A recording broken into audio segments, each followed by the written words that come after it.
welcome back to everyone. In this video I will guide you how to fix randomly shuts off on Motorola phones.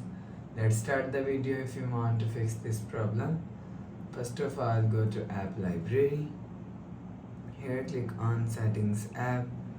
Now in setting, scroll down to and click on system and update. You will check your software update is latest. If it not, let us update your software latest.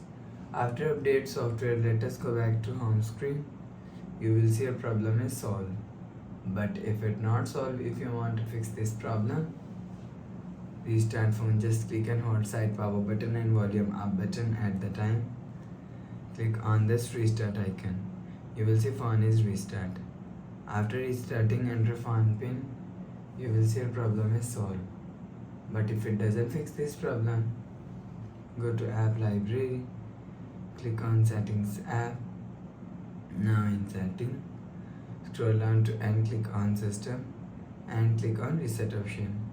If you want to fix this problem, so reset all settings, enter phone pin, click on this icon, you will see your problem is solved. So please subscribe for more new latest videos. Thanks for watching.